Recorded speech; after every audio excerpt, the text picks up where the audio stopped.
Welcome to my channel where we dive into the raw truth of betrayal and the strength it takes to rise above. I'm Elise, a 32-year-old graphic designer from Seattle, and I'm here to share the day my world collapsed, my wedding day in June 2024.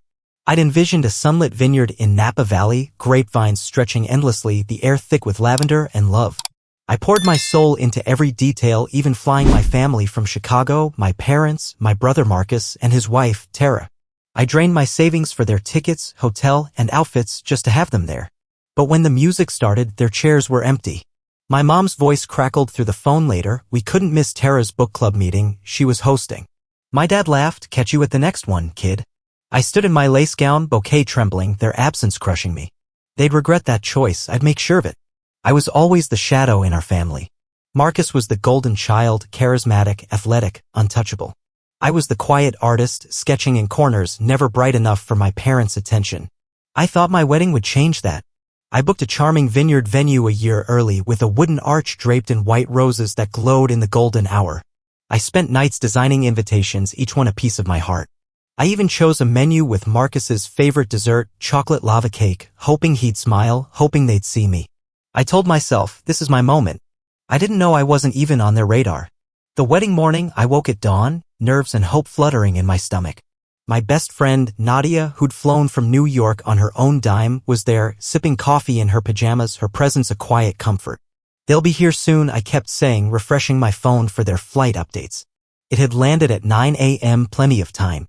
I slipped into my gown, the lace soft against my skin, and stood by the window watching the vineyard shimmer under the sun. I felt like a bride, like someone who mattered. But I was about to learn how little I mattered to them. By noon, I was pacing the bridal suite, my heels clicking on the hardwood like a countdown to heartbreak. The room smelled of hairspray and roses, a cloying mix that made my head spin. Nadia adjusted my veil, her hands steady while mine shook. "Maybe they're stuck in traffic," I said, forcing a hollow laugh. I called my mom. Voicemail. My dad. Voicemail. Marcus. Voicemail. My heart raced, drowning out the makeup artist's chatter. I pictured accidents, emergencies, anything but the truth. I called again, my fingers trembling, the phone slippery in my sweating hands. No answer. The makeup artist dusted blush on my cheeks, her brush tickling, but I barely felt it. The photographer snapped my bouquet, white peonies tied with silk, resting on a velvet chair, the fabric catching light like a broken promise. I smiled for the camera, but my eyes kept darting to the window, searching for a car that never came. At 2 p.m., the officiant poked her head in, her gray hair catching the sunlight. "Elise, we're ready when you are." Her gentle voice hit like a punch. I nodded, swallowing a lump in my throat. "Just a few more minutes," I said, my voice cracking. My dad had promised to walk me down the aisle. I'd clung to that promise, replaying it whenever I doubted them. I believed him, even as the minutes ticked by, each one a tiny betrayal. Nadia squeezed my hand, her fingers warm against my cold ones. I called one last time, my breath shallow, my pulse pounding. Voicemail again. Dread and hope tangled, threatening to choke me. My phone buzzed, the vibration jarring. My mom's name lit up the screen and relief flooded me. I answered so fast I nearly dropped it. "Mom, where are you?" "The ceremony's starting." Her voice was light, like she was chatting about the weather. "Oh, honey, we couldn't make it. Tara's book club was today. She was hosting, and you know how nervous she gets." I blinked, the words not sinking in. "What?" I whispered. She laughed softly, a sound that felt like a slap. "You understand, right? Family comes first." My dad's voice chimed in, amused. "Catch you at the next one, kid." I stood there, the vineyard breeze chilling my skin through the lace. They'd chosen a book club over my wedding. They hadn't even told me. They'd let me wait, let me hope, let me pay for everything, and still, I wasn't enough. The peonies felt heavy, the ribbons slippery, and I thought I might drop them. I hung up without a word, the phone slipping onto the table with a thud. My legs wobbled, the room tilting. Nadia caught my arm, her eyes wide. "Elise, what happened?" I couldn't speak. The betrayal burned in my throat, bitter and sharp. They'd let me stand there, alone, in a dress I'd spent months choosing, the lace itching now while they sipped wine and discussed some novel. They'd taken my money, my trust, my hope, and thrown it away. I looked at Nadia, my voice breaking as tears stung my eyes. "Will you walk me down the aisle?" She didn't hesitate, her face softening with fierce love. "Always," she said. So, I walked down the aisle with my best friend, her arm steady as the violin played a song I'd chosen for my dad, each note a reminder of his absence. The ceremony went on, the sun casting shadows across the vineyard as I stood under the rose arch. I said my vows to Daniel, my fiancé, his hands warm, his eyes steady even as mine blurred with tears. The guests clapped, their applause distant, the sun dipping low, painting the vineyard gold. I smiled through it all, my cheeks aching, my lips trembling. We cut the cake, vanilla and raspberry, and danced under the stars, fairy lights twinkling above like a mockery of my hopes. I laughed when Daniel smeared frosting on my nose, the gesture tender, but a cold stone settled in my chest. I kept hearing my mom smile, my dad's careless laugh, their dismissal so easy. I kept thinking of the years I'd spent trying to be enough, the birthday parties where Marcus got the bigger cake, the art show they skipped for Tara's yoga retreat, the way they'd called me independent, an excuse to ignore me. That night, in our hotel room, I sat at the desk, my wedding dress pulled around me like a ghost, the lace catching the lamp's dim light. Daniel, still in his tux, tie loosened, placed a hand on my shoulder. "Are you okay?" I didn't answer, my eyes fixed on the laptop. I'd known for years that Marcus and Tara weren't perfect. I'd overheard whispers at family dinners, Tara's late-night calls, her voice teasing as she spoke to someone who wasn't Marcus. She'd been seeing a coworker for months, meeting in shadowy bars while Marcus worked late. Marcus knew but stayed quiet, too proud to admit his marriage was a sham. My parents knew too, laughing it off. "Marriage is messy," my mom had said, pouring wine. "Tara's just having fun," my dad added, like fidelity was a joke. I'd stayed silent then, but not anymore. I pulled up screenshots I'd saved, texts Tara sent to her lover, photos from a secret account, voice messages mocking Marcus for being too boring to leave, her laughter cruel. I'd kept them as insurance, never thinking I'd use them. Now, I compiled them into an email, my fingers trembling, addressed to Marcus's best friend, a lawyer who'd always been kind. I wrote, "He deserves the truth." Daniel watched, his voice low. "Once you send this, there's no going back." I looked at him, my eyes steady, a fire behind the tears. "I know," I said, my voice a promise. I hit send and a strange calm washed over me like the quiet after a storm. Tomorrow, everything would change. Growing up, I was the one who faded into the background, my presence unnoticed as the sketches scattered on my bedroom floor. Marcus was the star, soccer captain, prom king, the one my parents bragged about at every holiday party. I was the artist, the dreamer, sketching while they cheered at his games. I told myself I didn't mind. I had Nadia, my rock since middle school, who'd draw cartoons with me until we laughed so hard we couldn't breathe, our hands smudged with charcoal. But my parents never saw that. They saw Marcus's trophies, Tara's charm, and me. I was just there, a ghost in my own home. "You're so independent," my mom would say, turning back to Marcus. What she meant was, "You don't need us." I spent my life trying to prove I did, chasing a love they gave freely to him. I remembered a summer when I was 15, the air thick with sunscreen and cut grass. I'd entered an art contest, spending weeks on a painting of a sunset over Lake Michigan, colors bleeding like a dream. I won first place, my name in the paper, a ribbon pinned to my shirt. I ran home clutching it, my heart pounding. "Look, I won," I said, my voice trembling. My dad glanced at it, then turned back to Marcus's soccer game on TV. "That's nice, Elise," my mom said, not looking up from her magazine. "Marcus scored the winning goal today," my dad added, his voice bright. I stood there, the ribbon heavy, the joy draining out of me. That was when I realized I'd never be enough, no matter how hard I tried. That memory fueled me now, a quiet rage beneath the calm as I closed my laptop. When I got engaged to Daniel, a software engineer with a quiet smile and a love for hiking, I thought things might change. He was the first person who made me feel seen, his eyes lighting up at my designs. He'd sit with me while I worked, asking questions, listening like it mattered. When Marcus met him, I saw a flicker in his eyes, jealousy, or annoyance that I'd found someone who didn't care about his spotlight. Tara was worse. She flirted with Daniel at our engagement party, her laugh too loud, her hand lingering on his arm. Later, she texted him, "Let's grab coffee sometime, just us." Daniel showed me, his brow furrowed. "She's your family," he said. I shrugged it off then, but now I saw the pattern. They took what they wanted and left me to clean up. The morning after the wedding, my phone buzzed relentlessly. Missed calls from my mom, Dad, Marcus. Texts piled up. "What did you do? Call us now. You've ruined everything." I ignored them, curling into Daniel's side on the hotel bed, his heartbeat steady beneath my cheek. I didn't need their excuses. Marcus's friend had forwarded the email, the screenshots and voice messages, a bomb in their perfect world. Marcus moved out that week, filing for divorce by Friday, his pride shattered. Tara lost Marcus's money, his status, his willingness to look the other way. My parents lost their golden couple, their pedestal crumbling. But I wasn't done. I'd held them together for years, propping up their lives with my own hands. I'd paid half their rent when Marcus lost his job, my savings dwindling. I'd covered their car payments when Tara forgot to budget, her excuses flimsy. I'd co-signed a loan for their apartment, thinking it was what family did, my signature a plea for approval. They never thanked me, their silence deafening. So I stopped. I canceled the payments, unlinked my accounts, and pulled my name from the loan, my fingers steady as I clicked through the bank's website. I didn't announce it. The thing about enabling is they don't notice until it's gone. And when it was, they felt it hard, their lives unraveling like a pulled thread. Over the next few weeks, I watched their lives crumble from a distance. Cousins texted updates, Marcus was on a friend's couch, too proud to ask for help, Tara was begging for forgiveness, her charm useless, my parents were scrambling to pay bills, their credit cards maxed out. The rent went unpaid, late fees piling up. The car was repossessed, a hole in their driveway.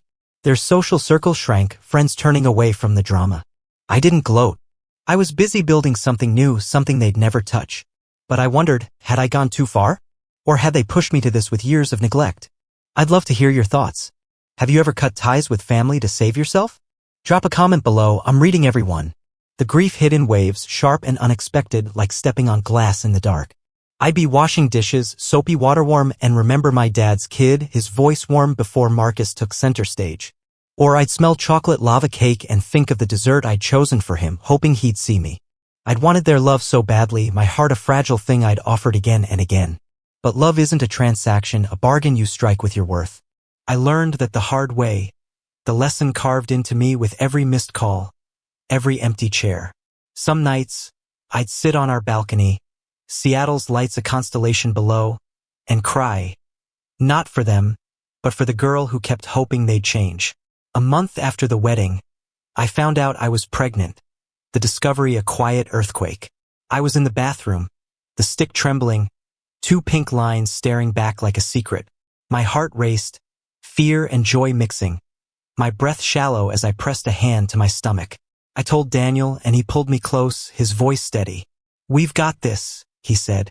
You've got this. I believed him, his words a lifeline. I didn't tell my family. They didn't deserve to know. Their absence a void I refused to fill with my joy. This was mine, ours, a new beginning they couldn't touch. I pictured a future where my child would never feel invisible, where love wasn't earned, where their laughter filled our home like sunlight. I bought pale blue socks with little clouds and tucked them into a drawer, my fingers lingering. A promise to my baby, to the family I was building. Meanwhile, my parents' lives spiraled. Eviction notices piled up. Their friends stopped calling. Their pride too heavy to carry. Tara moved back in. Her excuses endless. Her voice sharp with blame. They blamed me. Their anger a wildfire with nowhere to burn. I didn't care. I was done being their scapegoat, their invisible support. I'd spent my life trying to fit into their story. But now I was writing my own. Each word a step away from their shadow. I thought of the vineyard. The sun warm on my skin, Nadia's hands steady in mine. I thought of the life I'd imagined with my family. Laughter, love, warmth, and realized I didn't need them to make it real. I was living it, my heart free. 3 months after the wedding, they showed up at my door. A storm I'd known was coming. It was a rainy evening, the sky bruised, the air thick with wet earth. I was folding baby blankets, pale blue, with clouds to match the socks. When the doorbell rang 6 times, sharp and insistent, Daniel and I exchanged a look, a silent understanding. I peeked through the peephole. My parents, Marcus and Tara, soaked, their faces tight with anger, suitcases in hand like they were moving in. My stomach twisted, but I wasn't the girl who'd waited in that vineyard, hoping for a love they'd never give. I opened the door, and they pushed past, dripping water onto the rug, the smell of rain and resentment filling the room. Tara dropped her bag in the living room, the thud echoing. My dad stood by the window, arms crossed, his jaw tight. My mom gave a sharp nod, expecting me to fix everything. We're staying until you make this right, my dad said, his voice a command. You've destroyed our lives, my mom added, her eyes narrowing. You owe us? Tara snapped, her hair plastered to her face. They wanted me to call Marcus's friend, say I'd lied about the affair, beg him to take Tara back, undo the truth. Their voices were a storm of blame, filling the room like smoke. I stood there, letting it crash over me, my resolve unshaken. I wasn't their daughter anymore, just a debt to collect. I remembered a Christmas when I was 12, the air thick with pine and cinnamon. I'd spent weeks painting a snowy forest for my parents, trees glowing with tiny lights, each stroke a piece of my heart.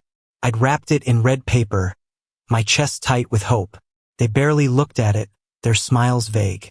"That's nice, Elise," my mom said, setting it aside just as Marcus revealed his new soccer jersey. I'd cried in my room, paint smudged on my fingers, the rejection a wound that never healed. That memory flashed now, and I felt the same ache, the same rage, the same realization that they'd never change. They'd never seen me. I laughed, a hollow sound that cut through their shouting. "You're trespassing," I said, my voice calm, my words a blade. They stared, shocked, their mouths open. "You invited us," my mom said, a desperate lie. "I didn't even tell you where I lived," I replied, my eyes meeting hers without flinching. Daniel was on the phone, calling the police, his voice a quiet murmur.